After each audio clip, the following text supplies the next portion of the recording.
दोस्तों, आज एक बहुत इंपॉर्टेंट टॉपिक हमें देखना है जो एम एन रॉय से रिलेटेड है, जिसका नाम है क्रांतिकारी मानववाद या रेडिकल ह्यूमैनिज्म। रेडिकल ह्यूमैनिज्म या क्रांतिकारी मानववाद एम एन रॉय का वो टॉपिक है जो काफ़ी इंटरेस्टिंग भी है और हमारे कोर्स के हिसाब से हमारे यूपीएससी और दूसरे पीसीएस के पैटर्न के अकॉर्डिंग बड़ा इंपॉर्टेंट है। ये पीएसआईआर ऑप्शनल में भी इंपॉर्टेंट है और ये कहीं ना कहीं आपको एथिक्स के पेपर के अंदर भी कंट्रीब्यूट करेगा, समझने में कंट्रीब्यूट करेगा। आइए जरा तसल्ली से समझते हैं कि ये क्रांतिकारी मानववाद क्या है। देखिए भाई, एम एन रॉय ने ह्यूमैनिज्म को नए तरीके से डिफाइन किया। उनका कहना था कि जितनी भी आइडियोलॉजीज उस समय थी वो ह्यूमैनिज्म को साइड में रखती थी और अपने दूसरे गोल को अटेन करने के लिए ह्यूमन बीइंग को यूज करने पर फोर्स दे करती थी। उनका क्या मानना था कि ह्यूमैनिज्म को सेंटर में रख के, मानववाद को केंद्र में रख के कोई भी विचारधारा बनानी चाहिए और उसी विचारधारा को एक कॉस्मोपॉलिटन ह्यूमन बीइंग को फॉलो करना चाहिए। उन्होंने कुछ एग्जाम्पल दिए।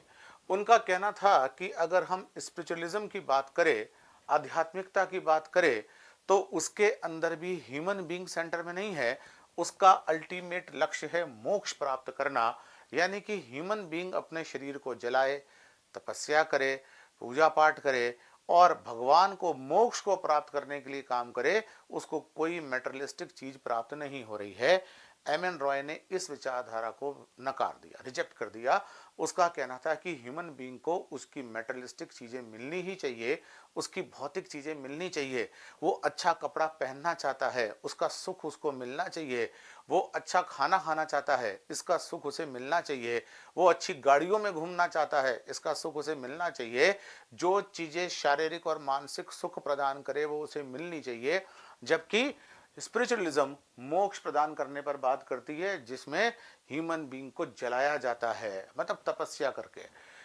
कम्युनिज्म की अगर हम बात करें तो, मार्क्स साम्यवाद की अगर हम बात करें तो वो तो वर्ग हित की बात करती है ना। मार्क्स ने क्या बोला था कि मजदूरों एक हो जाओ, क्रांति करो और वर्ग विहीन समाज बनाओ। इसमें बहुत से मजदूर मारे भी जाएंगे, खत्म हो जाएंगे।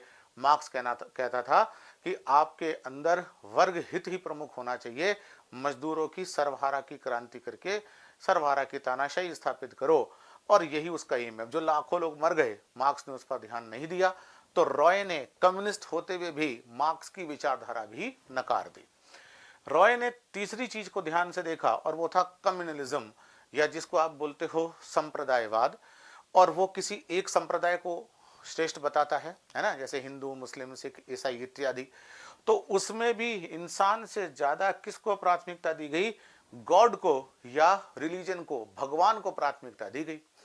ह्यूमन बीइंग तो अभी भी साइड में है।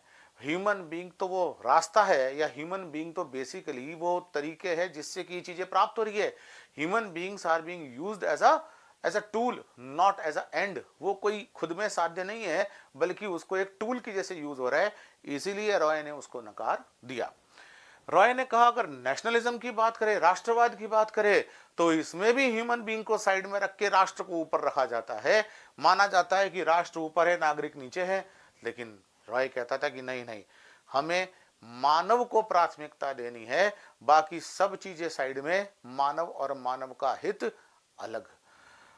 आगे वो देखते हैं कैपिटलिज्म, पूंजीवाद, जो कहता तो है कि हम ह्यूमैनिज्म को प्राथमिकता देते हैं। रॉय ने इसको भी अस्वीकार कर दिया और कहा नहीं, ये प्रॉफिट को प्राथमिकता देता है। समझ गए? प्रॉफिट प्राप्त करने के लिए ह्यूमन बीइंग को परेशान किया जाता है। प्रॉफिट ही सबसे बड़ा गोल है। इन गोल्स को अटेन करने के लिए ह्यूमंस को एज अ टूल अगर आप यूज कर रहे हैं, इन गोल्स को अटेन करने के लिए मानव को अगर एक टूल की जैसे यूज करोगे, तो रॉय ने ऐसे किसी भी ह्यूमैनिज्म को एक्सेप्ट करने से मना कर दिया। डिस्पाइट बीइंग अ कम्युनिस्ट, एक कम्युनिस्ट होते हुए भी उन्होंने कम्युनिज्म के क्लास इंटरेस्ट के गोल को अस्वीकार कर दिया और उन्होंने मार्क्स के उस गोल को अटेन करने की बात कही, जिसमें वो चाहता है कि जो एलियनेशन है, जो अलगाव है मजदूर का, वो दूर हो। और इसलिए एम एन रॉय ने मार्क्स का ह्यूमनिस्ट चेहरा उभारने में कोशिश की। उसका कहना था सबसे बड़ा गोल या सबसे बड़ा लक्ष्य ये है कि मानव और मानव के सुख पर केंद्रित करके एक विचारधारा बनाई जाए। एम एन रॉय आगे क्या कहते हैं?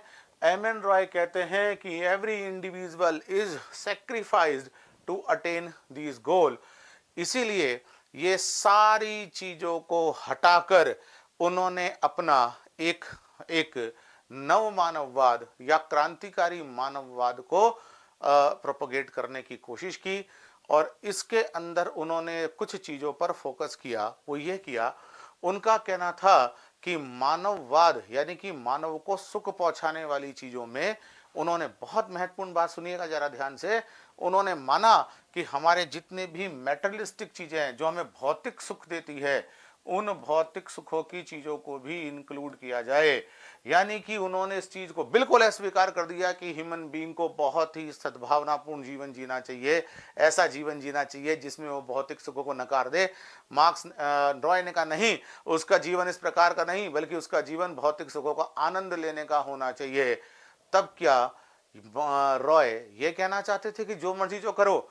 रॉय ने कहा नहीं नहीं नहीं नहीं, जो मर्जी जो करो वाला कॉन्सेप्ट नहीं है। रॉय बोलते हैं कि जो मर्जी नहीं, बल्कि हमें रीजन से यानी कि तर्क बुद्धि से ये पता लगाना है कि ह्यूमन बीइंग जो है वो क्या सुख प्राप्त करना चाह रहा है। अगर कोई ऐसे सुख की वो आकांक्षा करता है, अगर वो किसी ऐसी चीज की आकांक्षा करता है जो इलॉजिकल है, उसको इसमें शामिल नहीं करेंगे। आप जो चाहते हो इट शुड बी लॉजिकल। और उसने उसको एथिकल भी बता दिया। उसने कहा कि वो एथिकल भी होनी चाहिए।